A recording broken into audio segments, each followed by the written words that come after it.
Hello and welcome. I am Dr. Toby Newstead. This is Dr. Joey Crawford.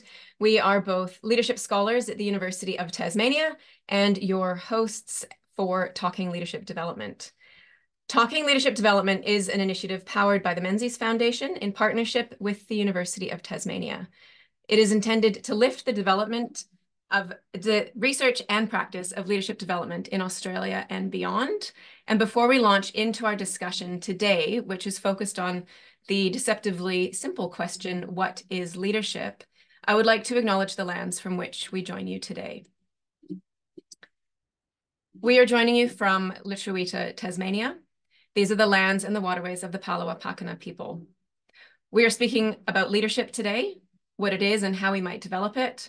And as a backdrop to this conversation, it is vital that we recognize that there have been peoples on these lands, on lands all over the world, practicing and cultivating rich culture and leadership for millennia. We have much to learn. I pay my deep and sincere respects to the traditional and continuing custodians of the lands from which I join you, and I invite you to call to mind and to heart the lands and the traditional custodians of the lands from which you join us. So the origin and intent of Talking Leadership Development. As I'm sure a certain number of you are aware, there is a multi-billion-dollar leadership industry. The leadership industry is a term coined by Harvard professor Barbara Kellerman, and it refers to the myriad consultancies, university programs, books, blogs, and even some self-proclaimed gurus who all promise to turn ordinary people into great leaders. Now, the vast scale of the leadership industry suggests an almost insatiable appetite for leadership development. But within the leadership industry, it's not all that clear how much consensus there is on what exactly leadership is, nor how best to develop it. Furthermore, there's an often bemoaned gap between what leadership researchers are saying and doing and what leadership practitioners are saying and doing. Now, maybe none of this matters. Maybe it's totally okay if we all just stick to our own patch and stay in our own lane when it comes to teaching and developing and practicing leadership. But that's not us. We are passionately committed to the idea that we will know more, know better, and be able to do better in relation to developing leaders in leadership if we intentionally look to one another, if we purposely bring together diverse views, diverse ideas, diverse approaches. And so that's what brings us together now. The intent of Talking Leadership Development is to bridge divides, draw on diverse approaches and wisdoms to inform both our research and our practice of developing leaders and leadership. Today, we're going to explore the question, what is leadership? And we're going to do so from the perspective of 4 exceptional panelists. Our panelists today are Adam, Amy, Nathan, and Eva. That's Nathan Eva and Katherine Ellis. Adam, our first panelist, is a Wiradjuri man who has cultural connections to Yuin country culture and community. He is currently employed as the Centre Manager of Country University's Centre Southern Shoalhaven. Adam volunteers widely, including as a firefighter with New South Wales RFS, and sits on boards of 3 different not-for-profits in the justice, education, and homelessness spaces. I've been lucky enough to spend a little bit of time with Adam, and he is an absolute force and presence. He challenges us, he has challenged me to slow down, notice, consider, feel, integrate, and be increasingly conscious of our place in this world as leaders and as developers of leadership. Amy Tian is Professor of Management and Council Member at Curtin University. She has lived and worked on 3 continents and has served as visiting scholar at universities in the People's Republic of China, Germany, the UK, and the US. Her work has been published in top-tier journals, including outlets such as Harvard Business Review. Amy is an absolute rock star. She's involved in some really interesting work in aged care, in multiculturalism, and she runs a super cool looking program teaching and training leadership in Vietnam. Nathan Eva is a leading expert in cutting-edge, follower-first approaches to leadership and leadership development. He is a Fulbright Scholar and Associate Professor in Leadership at Monash University, and his research on servant leadership and psychological safety sets the benchmark in the field and has earned significant scholarly recognition. I'm lucky to work with Nathan on a couple of projects looking at leadership in place and increasing inclusive diversity in leadership development. Katherine Ellis. Katherine is CEO of Leadership Victoria, which delivers programs to develop, connect, and inspire leaders from all sectors to strengthen communities and tackle society's complex systemic problems. Over the past 30 years, Katherine has held a diverse range of leadership roles in business, government, and community, both in Australia and internationally. Now, Katherine brings with her both international and deeply local perspectives. She sits squarely in the practice space as CEO of one of Australia's biggest leadership development providers, and she also straddles multiple industries and sectors, making her insights particularly valuable. Thank you so much, and the warmest of welcomes to our 4 panelists. I can't wait to hear from each of you shortly. So, how this will work. In a moment, I will pass over to our fabulous panelists. Each panelist will take about 2 to 3 minutes to share their response to the question, what is leadership? Following their 4 responses, I'll invite the panelists to pose questions, provocations, or to explore differing or complementary perspectives. And we'll see where that conversation takes us. Now, a quick note about audience participation. We do hope to include as much participation from our audience members as possible.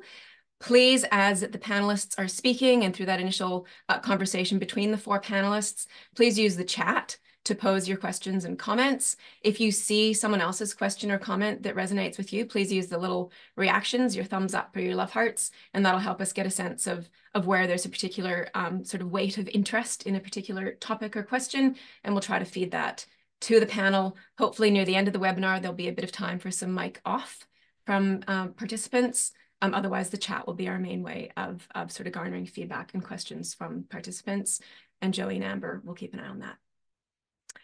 Without further ado, I will now stop sharing my screen and pass over to our first panelist, Adam. Hello, everyone. Great to be with you this morning. As Toby said in her introduction of me, I'm a Wiradjuri man, and I have cultural connections to Yuin country, culture and community, and I'm joining you from Yuin country here today, a little town called Ulladulla on the New South Wales south coast. It's really lovely to be here with you.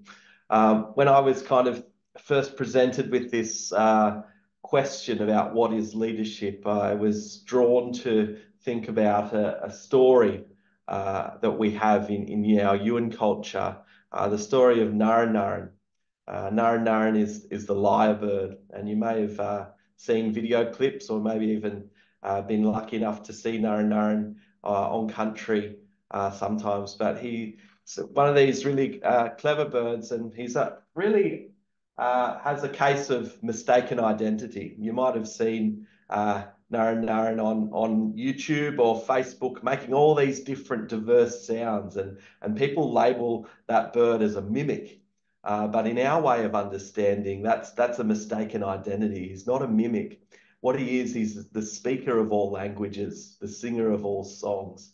He's the one who actually distributes and gives language to different entities at different points in time and for different purposes. He's the songman. As people get together, as entities get together to dance, corroborate, as to come together, each of that animals or entities has their own focus about being that animal, about being, when I'm dancing and I'm doing my emu bit or my pelican bit, I'm just that one animal. I'm focusing on that one animal and becoming that one animal.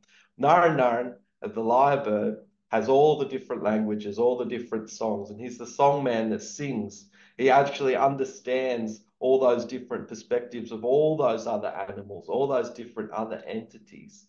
And that for me was something about talking about how we understand leadership as taking our place in a complex network and series of networks of complexity, but also understanding the position, function, relational connections that all other different entities and participants within that network have.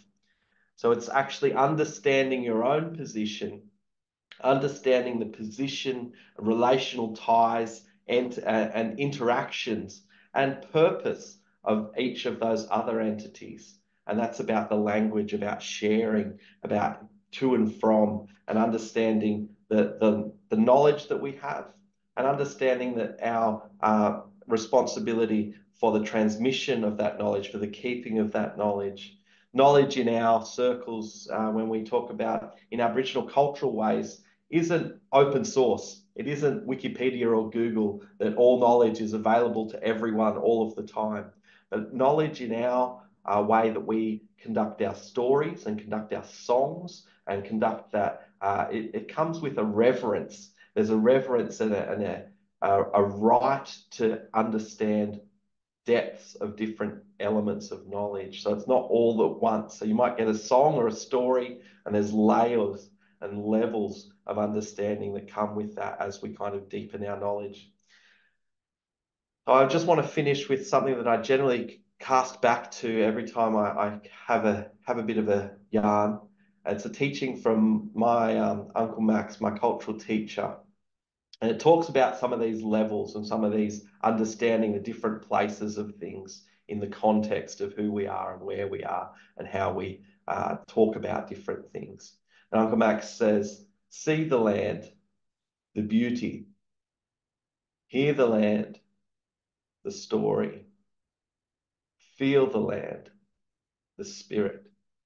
And I think for us, leadership is about all those different things, the wholeness and the integration of ourselves and ourselves as individuals, distinct entities, but also in the context of the networks and the complex relational fields that we find ourselves in. I'll leave it there. Thanks for listening. Amazing. Thank you so much, Adam, for that beautiful entry to this conversation around what leadership is. Amy, we'll throw to you now, please, for your thoughts on this question. Thanks, Toby. Good morning, everyone. I'm coming from Perth, which is the land of Wandjanua people. So good morning, everyone. Adam, you put it so beautifully. I won't be able to tell a story in terms of what leadership is, but basically what you've said, it really have captured in my mind, in my understanding, what a leadership is, right? Like, first of all, the context is so critical to what leadership is, but also the understand of self is so critical, understand of others in this relationship. So from a researcher's perspective, we do have not a universal definition of leadership, but a core concept or a core element of what leadership should entail. So really, leadership really entails exactly what you mentioned: leader, follower, and a nested context and a common goal, right? So leader's role really is a goal influencing process, but in a contextualized manner. For me, I think it's really important to unpack the word leadership a little bit. So when we're thinking about leadership, often we're thinking about the person, the leader. We're then thinking about their style, right? How do they do it? What do they do? But leadership, as you mentioned, Adam, is a more holistic and wholesome journey, a process. We really need to thinking about what we do, but also our behavior in other people's eyes. So there's a descriptive aspect of what exactly are we doing on a daily basis in terms of leading, guiding, inspiring, motivating. But also we really need to consider how we're influencing others, how others are evaluating our behavior in relation to the goal we're trying to achieve, in relation to the context we're nested in. So if I sort of conclude what I'm trying to say here is, I don't necessarily think we need to have a universal common definition, but it is important to understand the core element, the core component of leadership. And then we can interpret that in different ways in where we work, where we're nested in, and in the time being that we're trying to achieve certain goals. Because leadership has to be adaptive. Leadership is a journey, is an evolving journey. As myself, as a leader, I often find surprise. There's always things you learn. So that in this aspect, the follower's role is so important. Follower helps you to become a better leader. a better leader help you to become a better leader. So that's my understanding about leadership. It's a nested behavior. It's an ongoing process. It's a relational aspect. It's about you. It's about how you're influencing others towards a common goal, but in a nested manner. Beautiful. Thank you, Amy. I love that. And I love you drawing our attention to the importance of how what we think we're doing is actually perceived by the others we think we're doing it to or doing it with. That's a really important aspect. Thank you so much. Without further ado, we'll move now to Nathan. Thanks, Toby. And I probably split the difference in terms of where I'm located to Adam and Amy. I'm here in Banchua in Alice Springs on the lands of the Aranda people, so right in the centre. So if I'm going to give a very short definition, I would always say influence. That's just my base. But leadership, influence, cool. We can move on to other things now. So when I was thinking about this more deeply, I'm thinking about this, well, how do we see this as academics?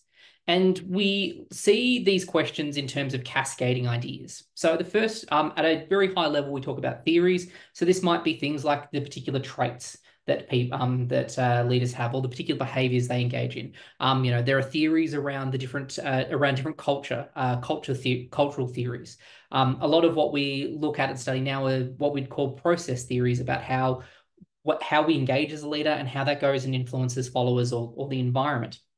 So if we break that down a little bit further, we talk about different leadership models. And so leadership models, you might have seen things like transformational leadership or ethical leadership or authenticity or toxic or destructive leadership. You might even argue that things like Gallup's strengths might be in here, your MBTIs, adaptive leadership, all those sort of things where it is a culmination of particular, might be traits, skills, behaviors, competencies, which I'll talk about in a sec, that come together to form what we would say is a leader. And we tend to define those. So we will tend to define what ethical leadership is, or what a destructive leader is, or what a toxic leader is. And then if we take it down to a more a lower level where we tend to do most of the training, I'm going to use the word competencies, but please sub in any particular word that you feel works for you there. The things that leaders do, and that might be setting vision, it might be giving feedback, it might be their particular charismatic techniques, it might be their ability to be authentic, it might be their ability to deal with change, all of those particular things. And each of those has their own definitions in themselves. And this is why that when it comes to, hey, is there a particular universal definition of leadership, that I really do struggle with that, because there are so many we think about leadership in so many different ways and so many different types, which is very unique for a phenomenon that we would study. We just have this gigantic monolith. And as I was reflecting back on this, I was thinking about past readings. I'm not a hieroglyphs expert by any chance, but that Egyptians would had one set of hieroglyphs for leader, one set for follower, and one set for leadership. They didn't have different types of leadership, different types of leader. As you move through and you see early writings through emerging out of Asia, you start to see different types of leaders described, or leaders described in different sorts of ways.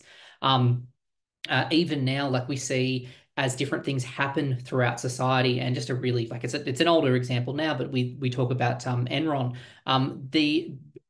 There was a huge boom in things like ethical leadership and responsible leadership post-Enron, in a way in which we weren't talking about that as much in, say, the 60s, 70s, and 80s. So we do see those sort of things develop and as it goes on. The last thing I want to leave here was that one thing I think is really important, that when we're thinking of any definition of leadership, we don't want to define it by the particular outcomes. We don't want to define good leadership by, say, great financial performance or responsible corporate, a good score on a corporate social responsibility, because there's so much that goes on. I think Adam and Amy talked about this really well, that there's so much context that goes on. There's so much, that followers go on in that stage, that when we're thinking about the definitional around leadership, thinking about, well, what do leaders actually engage in? Because it's really hard for me to say to Josh, to Eric, to Emma, to Megan, oh, listen, I want you to engage in leadership that increases X, Y, and Z. Well, cool. What are the specific behaviors, or what are the specific competencies that we can develop in you that is going to have that effect down the line? With that, I'm going to throw to someone who has much more knowledge than I do on this space, and someone I'm really excited to hear from, which is Katherine. Thank you, Nathan. Beautiful insights, and great to be getting this real balance that we are and the different perspectives we're bringing to this question. And yes, Katherine, excited to hear your thoughts on this question of what is leadership. Thanks, Toby, and hi, everyone. I just want to start by acknowledging that I'm on Wurundjeri land and pay respects to elders past and present, and also to Adam and other First Nations people who are with us today. I think it's very easy to start with a standard statement that leadership is an activity. It's not a position of authority, and I think we're all probably agreed on that. I think of it as a two-part thing. One is about having a clear vision for how things can be better in the future. And that covers an awful lot of ways of having that vision. And then the second part is about being able to mobilise yourself and other people to get to that future. So having a clear vision for how things can be better in the future and being able to mobilise yourself and others to get to that future. And I think when we're thinking conceptually about leadership, we often see that vision for the future in terms of inspiring innovation and exciting new ideas and things like the moonshot and inventing the iPhone and building a new train line. And I know in Queensland they're very excited right now about hosting the Olympic Games. But the reality is that a lot of leadership is actually about dealing with the terrible current reality, whether that's a bushfire, a failing company, the housing crisis, the epidemic of violence against women. And I actually think, there's a really great book idea out there about the extraordinary feats of leadership during 2020 when we were dealing with bushfires and COVID and everything. So hopefully someone will write that. And so I think that what we can say really is that leadership is what you do when you don't know what to do. And there are people who can step into that space, and it's not the space for everybody. And I think that this idea that everyone can be taught to be a leader is actually a fallacy. There are some people that really suit that space, and then there are others who are much better being supporters, being followers, being collaborators. And I just wanted to maybe talk about, in the context of my own experience, about some years ago, I took on a job as head of youth affairs for the Commonwealth of Nations. So based in London, working across 50 countries. And when I arrived there, I found that the situation wasn't quite as rosy as they had explained to me in the interviews. And in fact, the organisation was in quite tight financial situation, and the youth program was almost paralysed from lack of resources and a stagnant sort of history. That they'd done really great work in the past. And so it was really a burning platform for me to show leadership. And, I kept saying many, many times, never waste a good crisis, never waste a good crisis, because what it did was it brought people really to the point of saying, okay, we need to do something about this. But it was really important in the context of diagnosing that situation to understand the history of the program and the great work it had done and the emotional connections that so many people had for it, so that if we were going to change it, it actually meant a lot to the people involved and the countries that hosted the regional centres and things, and the loss that they were going to achieve in that. So I had to really work out who would play a part in working out what change needed to be happening, and also who would help with the progress of that. And those two groups overlapped significantly, but they weren't exactly the same. And I think in that context where you're looking for those collaborators as a leader, so important. And I tend to talk about them as collaborators rather than followers. You'll get the eager, willing acolytes, and I think we need to be very careful of Riz. Apparently, is what young people call it now, charisma, where you've got a very charismatic leader, but they aren't really capable of actually taking the progress forward. And then you've got people who are really recalcitrant and stubborn and fearful, because change equals loss for people, and that has to be considered in that as you're exerting leadership. And then also looking for the right skills in that group as well. So part of leadership, knowing your own strengths and filling any gaps in your knowledge, in your expertise, in your connections, in your influence, and bringing capacity and resources and quite often unusual suspects to the table, and being really, you know, able to be humble and respectful of other people's expertise. And I actually learned a lot from one of my colleagues in the context of this change at the Commonwealth, because he was really good at mobilising other people, and he made suggestions about who we should be bringing to the table. And sometimes I didn't even really understand why he thought they should be there. But as the project progressed, it became really clear that their influence was incredibly important. And then having that, you know, collective purpose, and then getting into the making of the progress. And it can be really messy and really difficult. And it's so dynamic. You know, the plan you start with at the beginning is not the plan that you end up with at the end.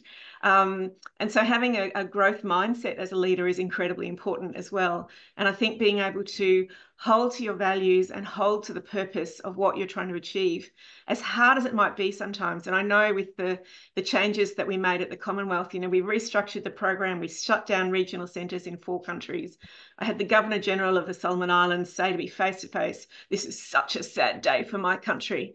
But I knew that what we were doing was the right thing, because it meant that we could actually spread those resources available across all the countries of the Commonwealth and actually create new programs where young people could step up as leaders and connect with each other and drive forward change themselves. And so, you know, I think that part of leadership is actually creating more leaders. And I see that as a very important part of the work I do and what I'm trying to do with my organisation, but also with people within my organisation. And I think at the end of the day, the final thing that I always try to do is make sure to not count stepping stones as wins. So the grounding question I always ask myself, and I always ask the people I'm working with, is what has actually changed? What is the change we have affected here? Because if we haven't affected the change, we actually haven't achieved what we set out to do. And therefore the leadership is not, it's either not effective or it's not finished yet. Awesome. Thank you, Katherine, for the stories and the rich examples. And I particularly love this idea that leadership is what you do when you don't know what to do. That's just so articulate and concise. And also this notion that leadership has to do with both visioning and then mobilizing accordingly.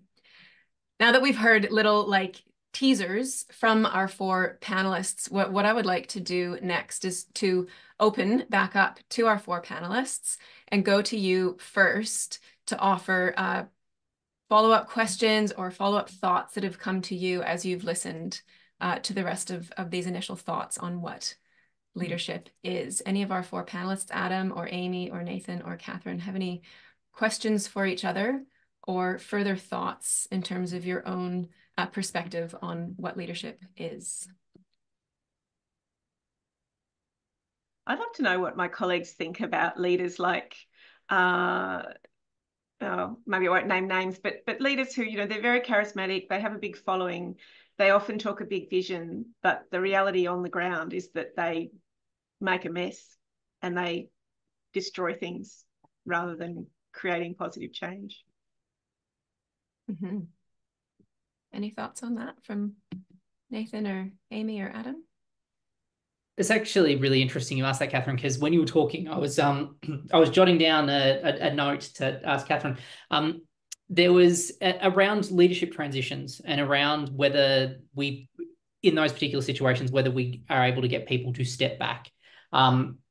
So I think that there is definitely a place for people who are charismatic. We do know that there is we do know that people tend to follow charismatic individuals. We can teach specific charismatic behaviors, but I like that idea that, you know, if we don't change things, what does it really matter?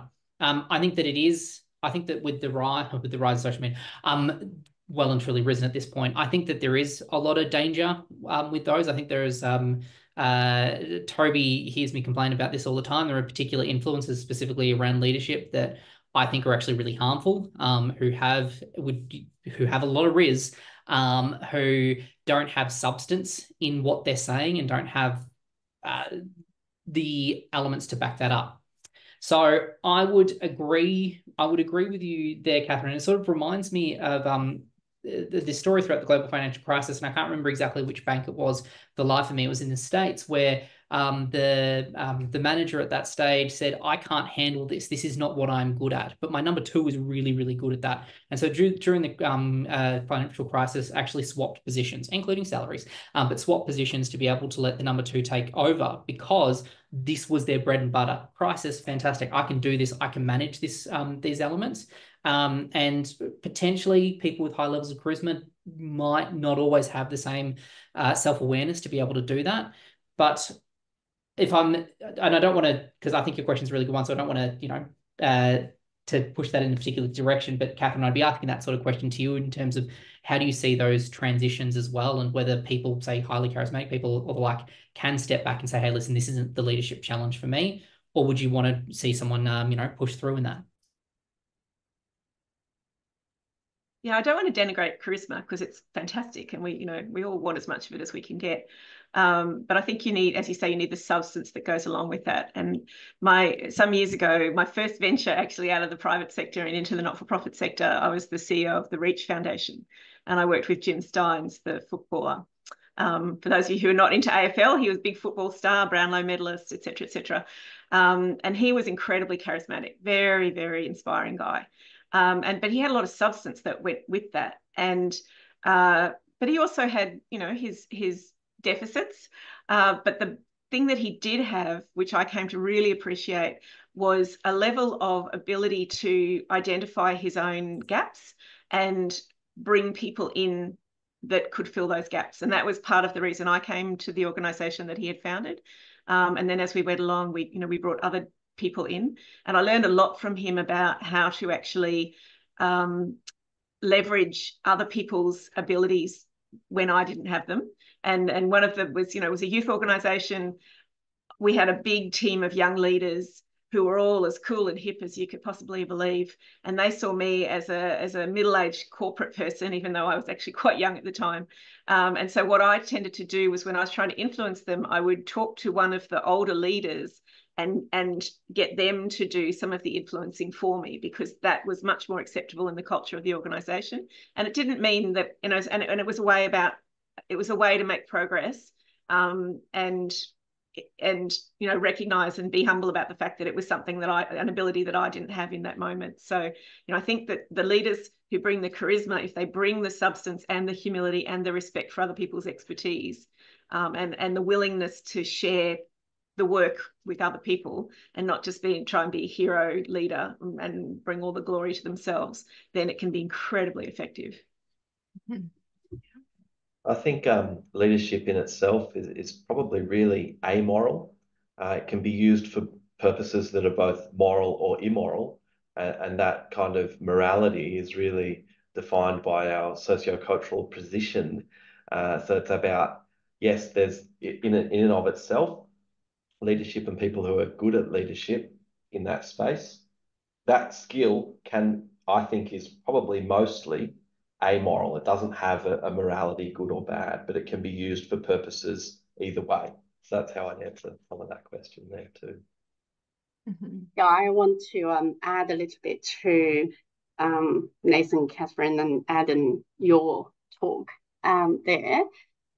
As I was trying to not mentioning names when you mentioned the ones that being highly inspirational, visionary, but actually does not really care about the groundworking, the messy day-to-day implementation of those strategies and visions. So that reminds me of a concept that we typically use.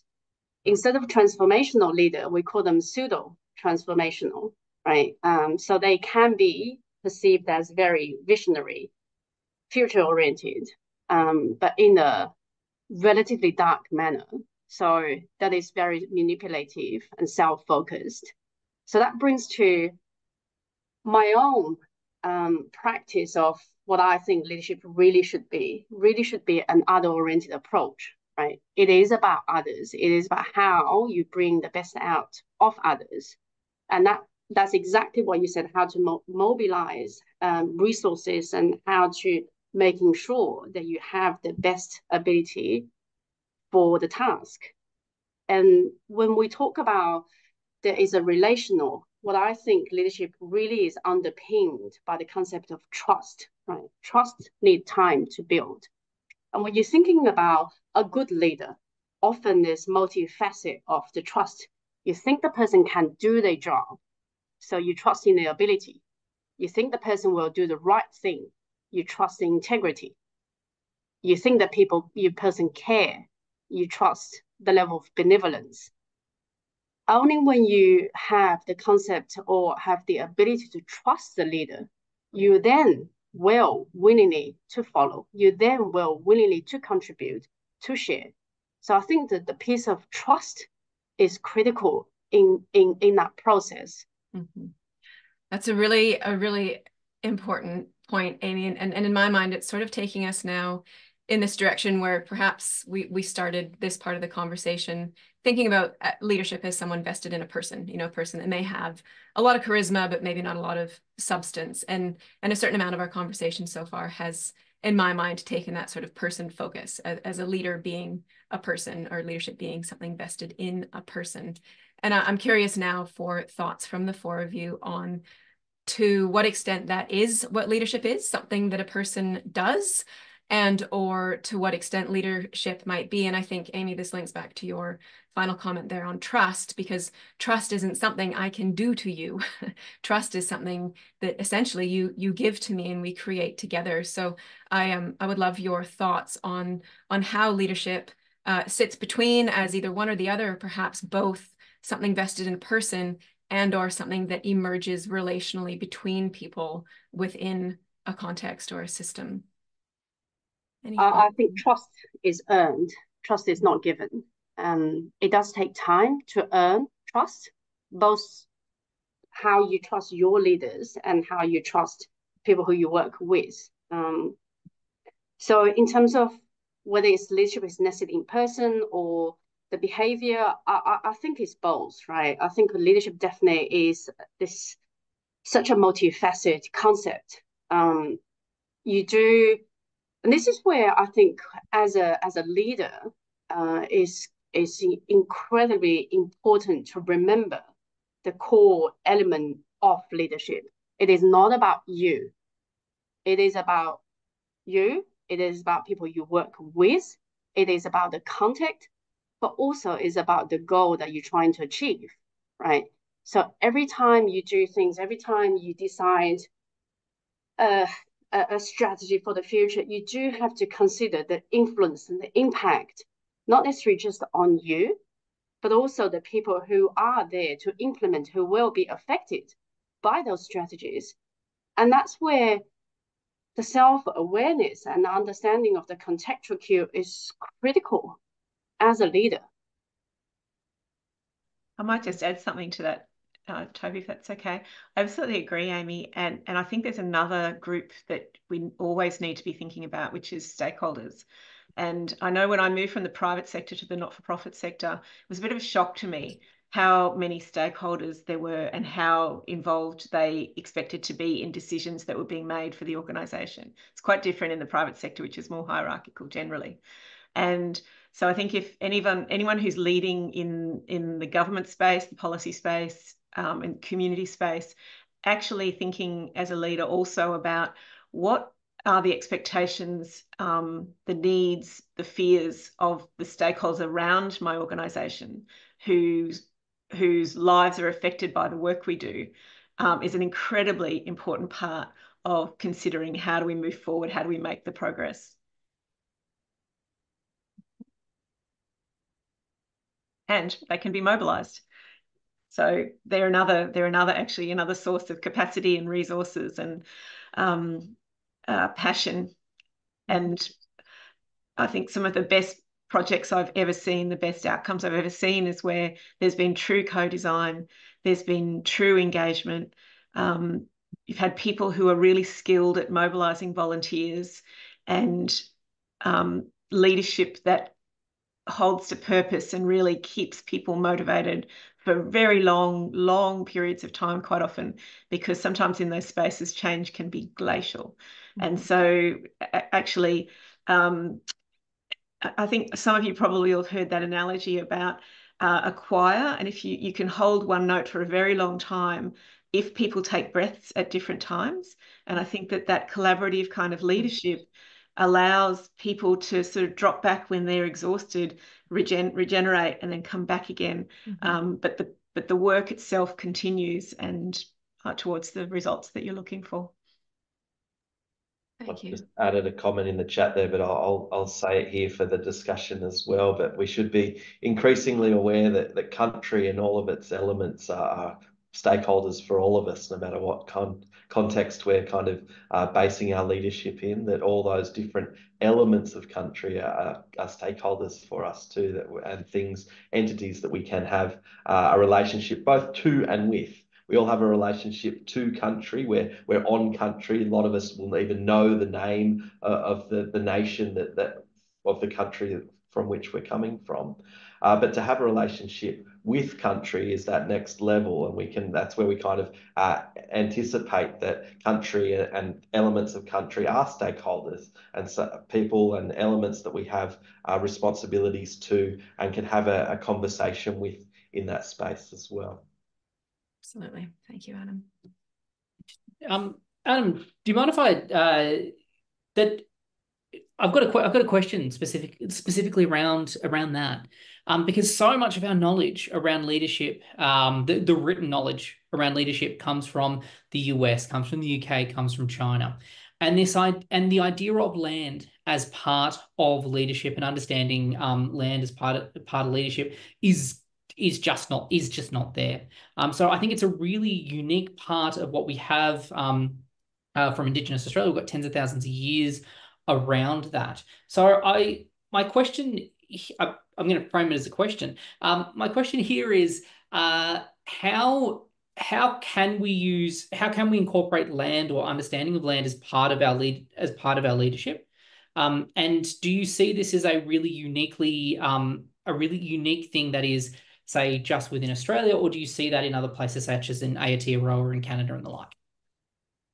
Yeah, it's definitely should be part of our context, right? And we should see country, and should be clear too, country is more than just soil or land. It includes so many different elements. It includes, geographical features, all the different types of animals, weather systems, stories, even us ourselves, people are part of country in all those different spaces. And when we talk about specifically about Mother Earth, we can kind of see Mother Earth as an elder, as a leader. We can kind of see country as a leader and kind of think about it in that way, about not all the, of our elders are passed on or advanced in years, but we have this beautiful example of Mother Earth as a leader here that we can reflect on and communicate with in particular ways. Generally not the English language. We don't expect an English language response from country, but we need to be aware of how we perceive what country is telling us through other ways of expression, through languages and words without sound or English structure in that way. I do see that as something that is universal. So it's not just particular to Australia, but it is unique in each of those contexts. So we do see the way that the country is understood and interacted with, and the way that relationship is formed and continues is very different in different contexts. But I think that a very similar or common theme throughout Indigenous cultures specifically is that kind of closeness to the land and the appreciation of the wholeness of the relationship that we have with land in those spaces.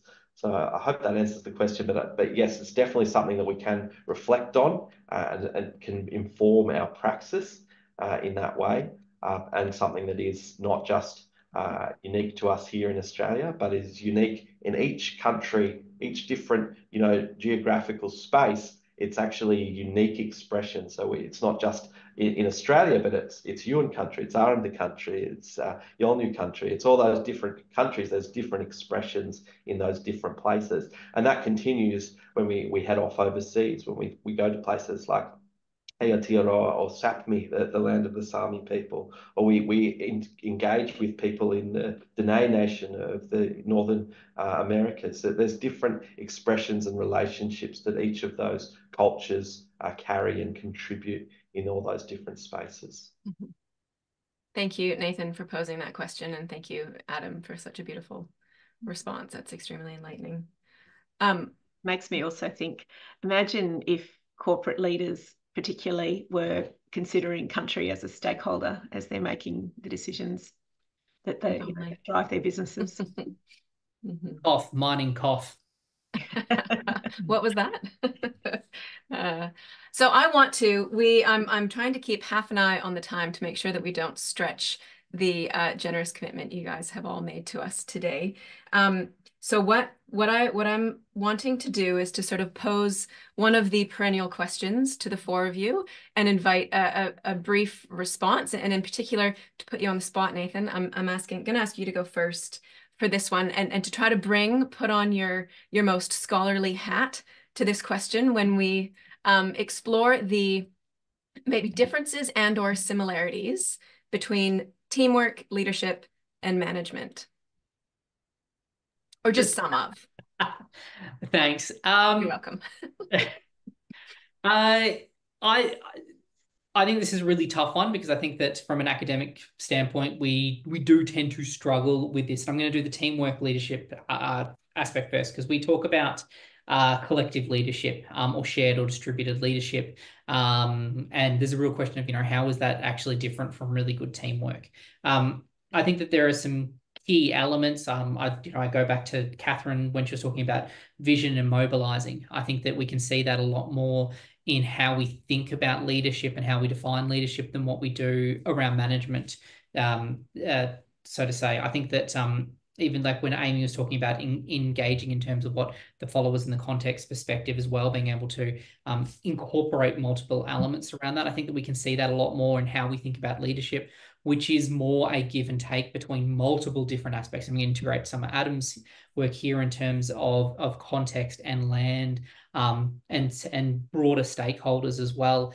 And while in our management definitions and our understanding of management, we might talk about stakeholder management, we might talk about how we deal with particular processes.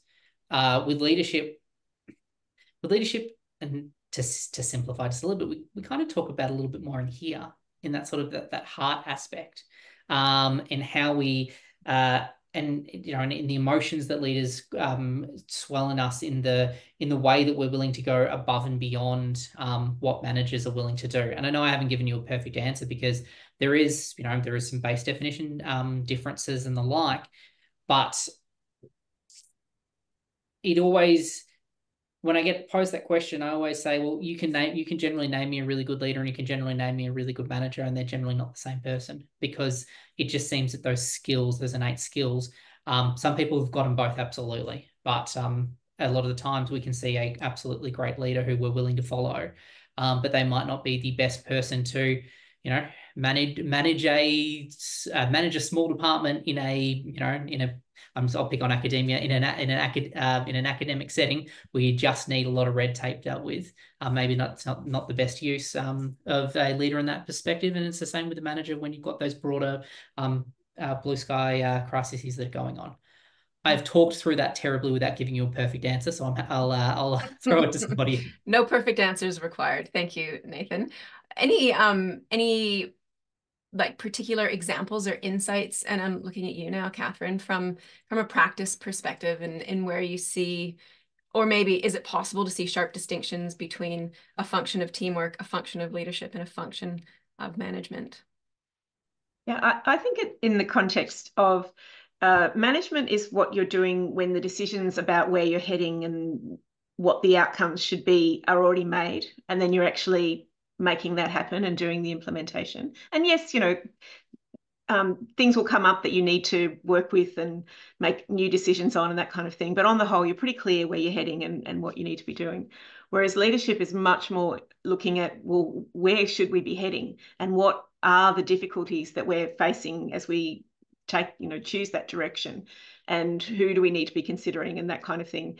And so whether you're doing that alone as a leader, or whether you're doing that with a team where the team itself is also involved in understanding what's going on and thinking about what change needs to happen and how that might happen, that is the leadership side of things. And I think, there's technical leadership and then there's adaptive leadership. I think technical leadership is much closer to management, because you're very clear again on what the problem is and how to solve it, and sort of mobilizing everybody to go forward and make that happen. Whereas adaptive leadership, and that's the kind of leadership we do at Leadership Victoria, is very much looking at really complex situations, really deep systemic challenges that there aren't clear solutions to, and there isn't any one person who's going to have the answer and be able to lead everybody to it. So working together as a team and bringing all the different people's expertise and knowledge and connections into that is a way of doing collective leadership, even if there is one person who's kind of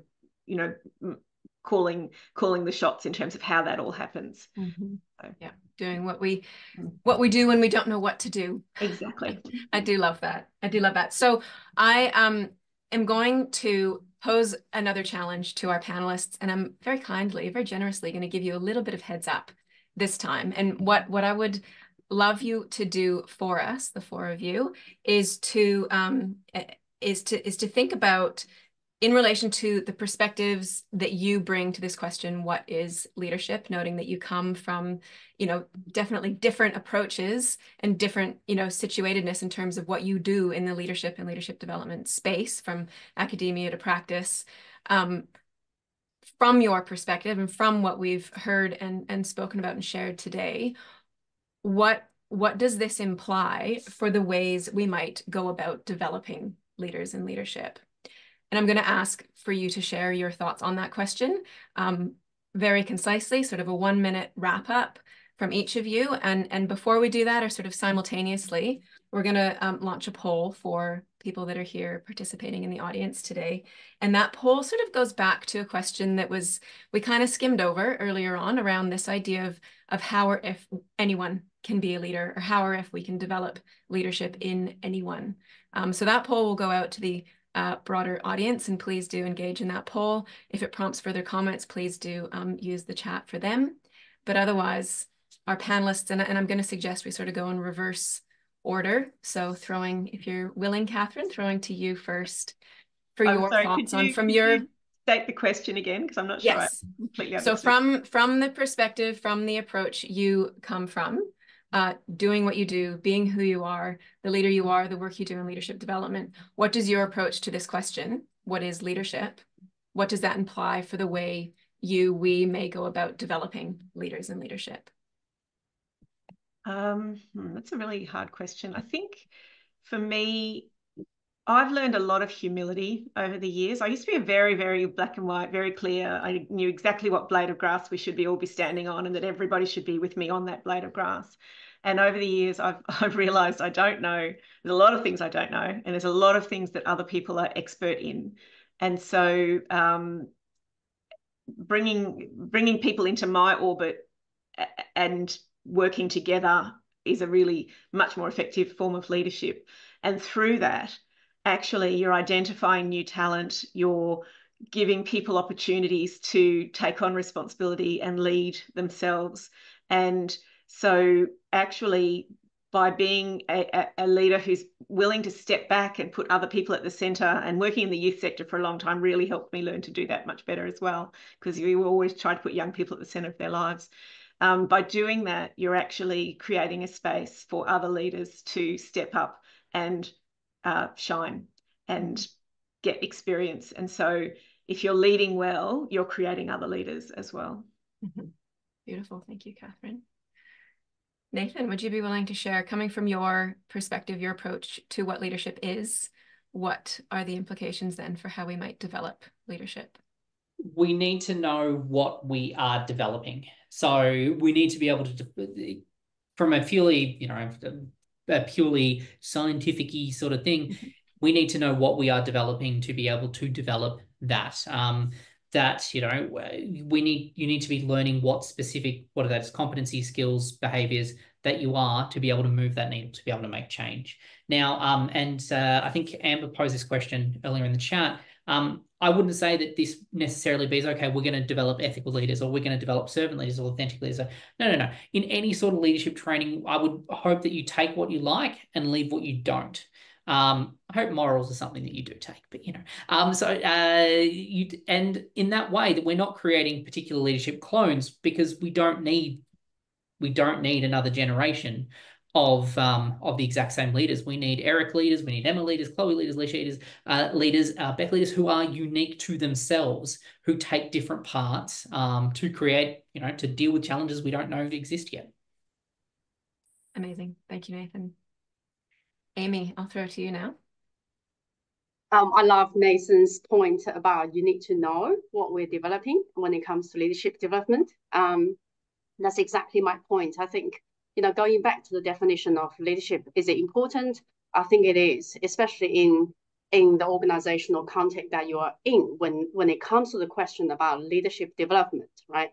Like, you need to understand in this particular context that you are in, what are the key competences that is expected, whether it's empowering leadership, servant leadership, supportive leadership, whatever you're talking about. But essentially, what we are really talking about is positive leadership versus dark leadership, negative leadership, right? What underpins a positive leadership are integrities, are all these good ingredients of good leadership.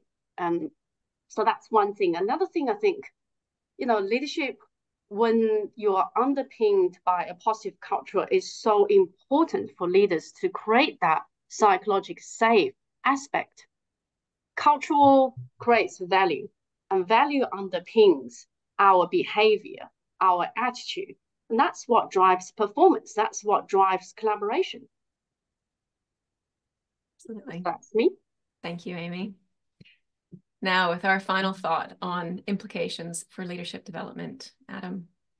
Yeah, I think from an Aboriginal perspective, there are particular protocols and ways of doing things, and to come into a position of leadership, a person really has to demonstrate that they have the capacity and to take on that responsibility for the transfer or for the receiving of that particular knowledge, that particular mantle of leadership, or in different spaces. And that's both skill and character. You have to have the appropriate skills and the appropriate character to then be deemed to be able to receive that knowledge and that wisdom and that impartation of a leadership in that space too. You've got to show that you can care for that knowledge and use that knowledge, that leadership knowledge, appropriately, and also show that you're committed to it in a way that you will then also be entrusted for its future dissemination as well. So understanding that context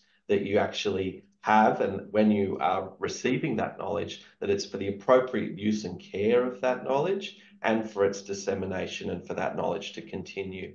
And that's probably a little bit different to maybe some other ways that we've conceptualized leadership. But it's, I think, something that's really valuable, because we do have a really strong meshing of character and skill that comes together in that context.